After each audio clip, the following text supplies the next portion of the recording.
2017 தீபாவளி நம்ம யாராலையுமே மறந்துருக்க முடியாது. ஏன்னா அப்போ ரிலீஸ் ஆன படம் Mersal. One of the best experience. இந்த ஒரு பாட்டை வந்து நீங்கள் தேட்டரில் தான்ப்பா எக்ஸ்பீரியன்ஸ் பண்ணணும் அப்படின்னு நான் ஃபீல் பண்ண ஒரு பாட்டு வந்து ஆலப்போறன் தமிழன். இது வந்து சும்மா தமிழை பற்றி ஏதோ சொல்லணுங்கிறது இல்லை.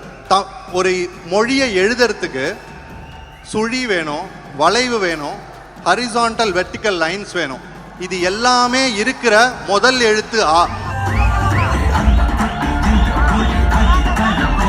ஃபர்ஸ்ட் டைம் வந்து விவேக் அவர்கள் வந்து விஜய்க்காக பாட்டு எழுதுறாங்க. அதுவும் அந்த ஆல்பம்லேயே முதல்ல வந்து ரிலீஸ் ஆன சிங்கிளுமே வந்து ஆலப்போறன் தமிழன் தான்.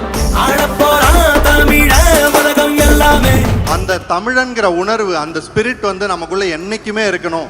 அது எந்த விதத்திலையும் கொஞ்சம் கூட குறைஞ்சிடக்கூடாதுங்கிற ஒரே இன்டென்ஷன்ல பண்ணப்பட்ட பாடல் அது. தியேட்டர்ல அந்த பிளாஷ்பேக் கட் ஆகி அந்த பாட்டு வர்றப்ப அப்படி இருந்துச்சு. பழம் பறிச்சு சாப்பிட்டுட்டு இருந்த டைம்ல தொல்காப்பியம் எழுதிட்டு போயிட்டே இருந்தவன் தமிழன். 500 BC அதுலயே தமிழ் எழுதப்பட்டதா கண்டுபிடிக்கப்பட்டது. இந்த பாட்டுக்குள்ள விவேக் அவர்கள் கொடுத்த டீடைலிங் லிரிக் ஒர்க்கா இருக்கட்டும். உலகத்திலே முதல் முறையா மொழிக்காக கோயில் கட்டினவன் தமிழன்.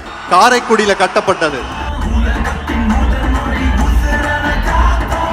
ஏஆர் ரஹ்மான் அவர்களுக்கு ரொம்ப பிடித்த பாடல்கள்ல ஒன்று அப்படின்னு சொல்லி இந்த பாட்டை பத்தி சொல்லியிருக்காங்க. தமிழண்டா என்னாலும் சொன்னாலே திமிரேறும்,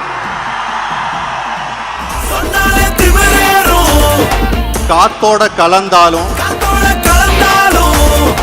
அதுதான் நம்ம அடையாளம். இந்த பாட்டை மறுபடியும் கேட்கிறப்போ உங்களுடைய ஃபீலிங் எப்படி இருக்கு அப்படின்றத கமெண்ட்ல சொல்லுங்க. இந்திய மொழிகளிலேயே முதல் மொழியா இணையத்துல ஏறினது, இன்டர்நெட்ல ஏறினது தமிழ்.